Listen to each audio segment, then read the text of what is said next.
ಆಡಳಿತವು 33 ವರ್ಷಗಳಿಂದ ಆಡಳಿತ ನಡೆಸ್ತಾ ಇದೆ. ಒಂದು, ಈ ದಲಿತರನ್ನು ಧಿಕ್ಕರಿಸಿ ಅಥವಾ ಅವರಿಗೆ ನ್ಯಾಯ ಕೊಡಿಸದೆ 33 ವರ್ಷಗಳಿಂದ ಏನು ಆಡಳಿತ ಕೊಡ್ತಾ ಇದ್ದಾರೆ ಅದನ್ನು ಮುದಿಗೆರೆ ಗ್ರಾಮ ಪಂಚಾಯತ್ ಗ್ರಾಮದಲ್ಲೇ ನೆಲೆಸಬೇಕು, ಸ್ಥಾಪನೆ ಮಾಡಬೇಕು. ಮತ್ತು ಇಲ್ಲ ಅಂದರೆ ಎಲ್ಲ ತಪ್ಪಿಸಿದ ಅಧಿಕಾರಿಗಳನ್ನು ಸಸ್ಪೆಂಡ್ ಮಾಡಬೇಕು ಈ ಕೂಡಲೇ.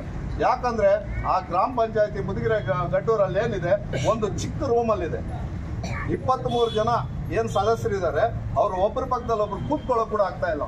ಮಳೆ ಬಂದರೆ ಸೋರುತ್ತೆ. ಅಂಥದ್ರಲ್ಲಿ ಬಾಡಿಗೆ ಕಟ್ಟಡದಲ್ಲಿ ಇದನ್ನ ನಡೆಸೋವಂಥ ಏನಿತ್ತು, ಇದು ಎಲ್ಲರಿಗೂ ಸಾರ್ವಜನಿಕರಲ್ಲಿ ಅನುಮಾನ ಮೂಡಿಸುವಂಥದ್ದು ಇದೆ. ಹಾಗಾಗಿ ಮಾನ್ಯ ಜಿಲ್ಲಾಧಿಕಾರಿಗಳಾದ ತಾವು ಈ ಕೂಡಲೇ ಅದನ್ನು ಸ್ಥಳಾಂತರಿಸಿ ನಮಗೆ ನ್ಯಾಯ ಕೊಡಿಸ್ಬೇಕಂತ ತಮ್ಮಲ್ಲಿ ಮನವಿ ಮಾಡಿಕೊಡ್ತೀನಿ.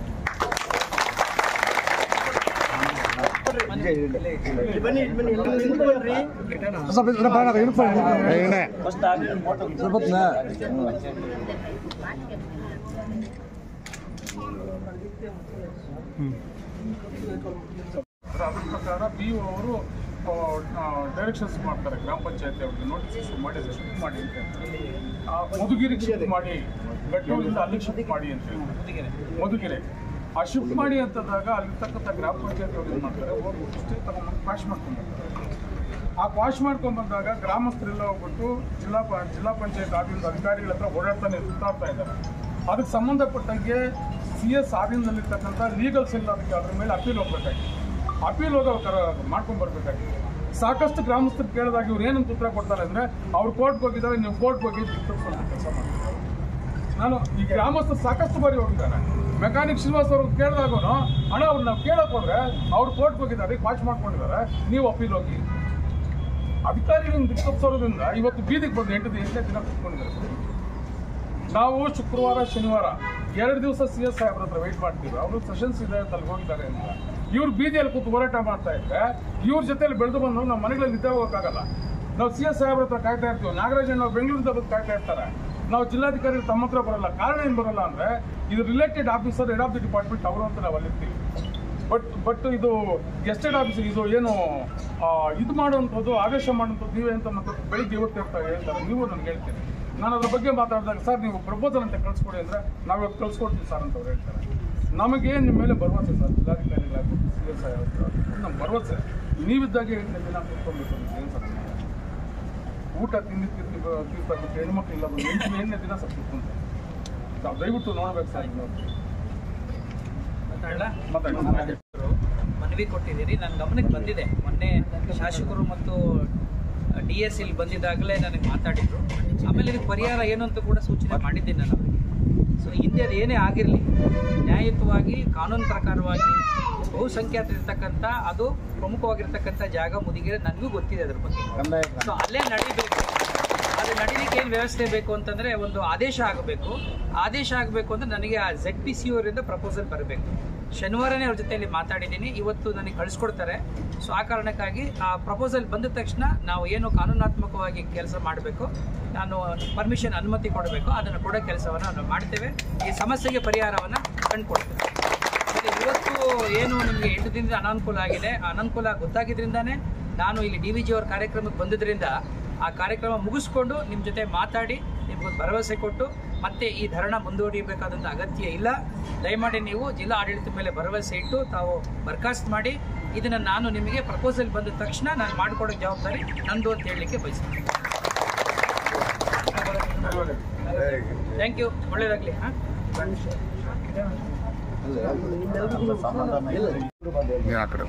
ಮೇಡಮ್ ಅವರು ನಾವು ಒಪ್ಪಿಲ್ಲ. ಹಾಗಾಗಿ ದಯವಿಟ್ಟು ನಮ್ಮ ರಾಜನಾಯಕರು ಬಂದು, ನಾನು ರಾಜನಾಯಕರನ್ನು ತೋರ್ಕೊಂಡು ಯಾಕಂದರೆ ಬೆಳಗ್ಗೆನೇ ಬೇಡ್ಕೊಂಡೆ, ನೀವು ಬಂದು ಭರವಸೆಗಳು ಮಾಡೋಂತಿದ್ರೆ ಆಯಿತು, ಧನ್ಯವಾದಗಳು. ಯಾಕಂದರೆ 33 ವರ್ಷ ಆಗಿದೆ, ನಮ್ಮ ವಯಸ್ಸೇ ಆಗೋಗಿದೆ. ಇನ್ನು ಸಾಯೋವರೆಗೂ ಬೇಕಾಗಿದೆ. ಎಷ್ಟು 1-2 ದಿವಸ ಆಗಲಿ ಪರವಾಗಿಲ್ಲ. ದಯವಿಟ್ಟು ತಾವು ಅನುಕೂಲ ಮಾಡಿಕೊಡ್ಬೇಕು. ನಮ್ಮ ಪಂಚಾಯತಿಗೆ ನಮ್ಮ ಬಿಟ್ಟರೆ ಅಲ್ಲಿಗೆ ಶಿಫ್ಟ್ ಮಾಡಿ ಸದ್ಯಕ್ಕೆ ತಾತ್ಕಾಲಿಕವಾಗಿ ಶಿಫ್ಟ್ ಮಾಡಿ ನಾವು ಇಲ್ಲಿಂದ ತಾತ್ಕಾಲಿಕವಾಗಿ ಒಂದು ಜಾಗ ಕೂಡ ಇದೆ ಹೇಳಿದ್ದೀನಿ. ಸಮಯ ಇದೆ ಸಮಯ ಯಾವುದು ನಮ್ಮ ಅಂಬೇಡ್ಕರ್ ಭವನಕ್ಕೆ ಆ ಕೆಲಸನೂ ನಾನು ಮಾಡಿಸ್ಕೊಡ್ತೀನಿ. ಅದೇ ಹೇಳ್ತಿರೋದು, ಅದನ್ನ ನಾನು ಹೇಳಿಲ್ಲ ಅಷ್ಟೇ. ತಾತ್ಕಾಲಿಕವಾಗಿ ನಿಮ್ಗೆ ಅಲ್ಲಿಗೆ ಶಿಫ್ಟ್ ಮಾಡೋ ಕೆಲಸ ಕೂಡ ನಾವು ಮಾಡ್ಕೊಡ್ತೇವೆ.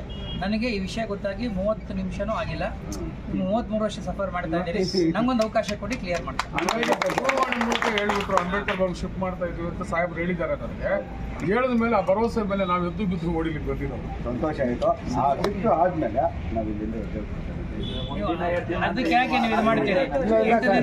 ಯಾಕೆಂದ್ರೆ ನಾವು ನಮ್ಮ ಮಾತಿಗೆ ನಿಮ್ಮ ಸಮಸ್ಯೆ ಗೊತ್ತಿರೋದ್ರಿಂದನೇ ಬಂದಿದ್ದೇನೆ. ದಯಮಾಡಿ ಬೇಡಿ, ನನ್ನ ಜವಾಬ್ದಾರಿ ಮೇಲೆ ಹಾಕಿ ನನಗೊಂದು ಅವಕಾಶ ಕೊಡಿ, ನಾನು ಕ್ಲಿಯರ್ ಮಾಡ್ಕೊಡ್ತೀನಿ. ದಯಮಾಡಿ ನಂಬಿ, ಭರವಸೆ ಕೊಡಿ. ಇಲ್ಲ ಇಲ್ಲ ಇಲ್ಲ ಬಂಧುಗಳೇ, ಸತೀಶ್ ಮಾನ್ಯ ಜಿಲ್ಲಾಧಿಕಾರಿಗಳು ಈಗ ನಮಗೆ ಮಾಡಿಕೊಡ್ತೀವಿ ಅಂತ ಹೇಳ್ತಾ ಇದ್ದಾರೆ. ತುಂಬ ಸಂತೋಷ.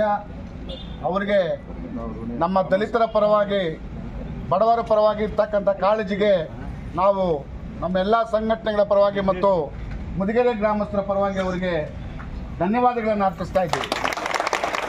ಅದೇ ಸಂದರ್ಭದಲ್ಲಿ ಮೊನ್ನೆ ಜಿಲ್ಲಾಧಿಕಾರಿಗಳಲ್ಲಿ ಕೂಡ ನಮ್ಮದೊಂದು ಕೂಡ ಮನವಿ ಏನಂದರೆ, ಸರ್ ಈಗ ನಾವು ಆಗಲೇ ತುಂಬ ಸಫರ್ ಆಗೋಗಿದ್ದೀವಿ.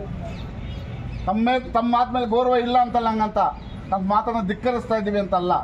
ನಮಗಲ್ಲಿ ಬಂದ್ರೇ ಅಲ್ಲಿ ಗ್ರಾಮ ಪಂಚಾಯತಿ ಕಾರ್ಯಪ್ಪ ಅಲ್ಲಿ ತಾವು ವರ್ಗಾವಣೆ ಮಾಡಿದ್ರೇ ನಮಗೆ ಒಂದು ಸ್ಯಾಟಿಸ್ಫ್ಯಾಕ್ಷನು, ಆ ಥರ ನಾವು ನಿರ್ಧಾರ ತೊಗೊಂಡ್ಬಿಟ್ಟಿದ್ದೀವಿ. ದಯಮಾಡಿ ನಮ್ಮನ್ನು ಅನ್ಯತಾ ತಾವು ಭಾವಿಸಬಾರ್ದು. ತಮ್ಮ ಮೇಲೆ ಗೌರವ ಇದೆ, ನಮ್ಗೆ ಮಾಡಿಕೊಡಿ. ಆ ತಕ್ಷಣವೇ ನಾವು ಇಲ್ಲಿಂದ ತಮ್ಮ ಮಾತಿಗೆ ಬೆಲೆ ಕೊಟ್ಟು ನಮ್ಮನ್ನು ಗೌರವ ಕೊಟ್ಟು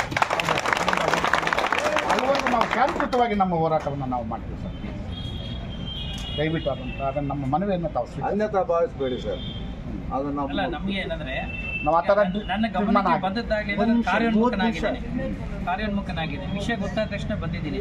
ಇದಿಷ್ಟು ನಾನು ಮಾಡ್ತಾ ಇದ್ದೀನಿ ಅಂದಾಗ ಬಹುಶಃ ತಾವು ಕೂಡ ಜಿಲ್ಲಾಡಳಿತ ಯಾವ ರೀತಿ ಸ್ಪಂದಿಸ್ತಾ ಇದೆ ಅಂತ ನಮ್ಗೆ ಗೊತ್ತಾಗುತ್ತೆ. ಆಮೇಲೆ ಈಗ ಹೇಳಿದ್ರಿ ನೀವು 8 ದಿನದಿಂದ ಬಿಸಿಲಲ್ಲಿ ಹೊಟ್ಟೆ ಹಸ್ಕೊಂಡು ಇರಬೇಕಾದ ಅಗತ್ಯ ಇಲ್ಲ.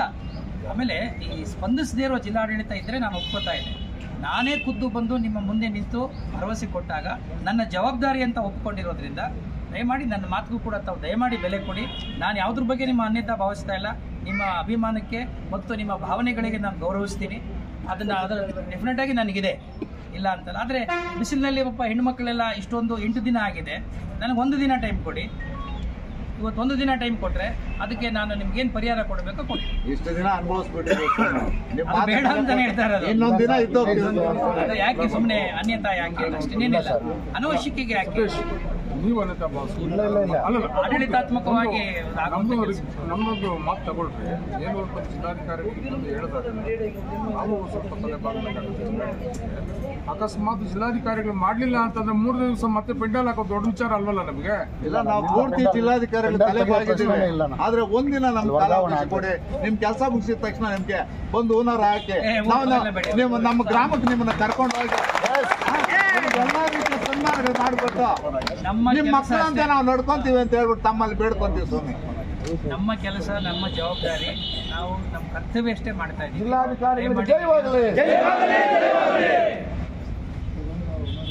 ಸಮಸ್ಯೆನ ಬಗೆಹರಿಸಲಿಕ್ಕೆ ಪ್ರಯತ್ನ ಮಾಡ್ತಾ ಇದ್ದೀನಿ.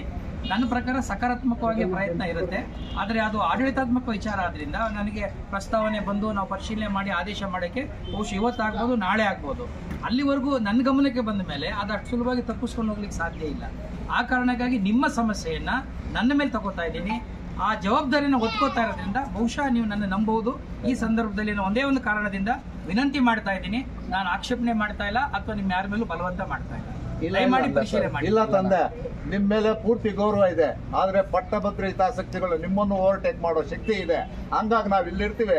ದಯಮಾಡಿ ನಿಮ್ ಕೆಲಸ ನೀವು ಮುಂದುವರಿಸಿ ನಮಗೆ ಆಶೀರ್ವಾದ ಮಾಡ್ಬೇಕು ಅಂತ ಹೇಳಿ ತಮ್ಮಲ್ಲಿ ಬೇಡ್ಕೊಂತೀವಿ ಸ್ವಾಮಿ. ನಂದು ಅಲ್ಲಿ ಪ್ರಯತ್ನ ಮಾಡ್ತೀನಿ. ದಯವಿಟ್ಟು ವಿಚಾರ. Okay, thank you sir.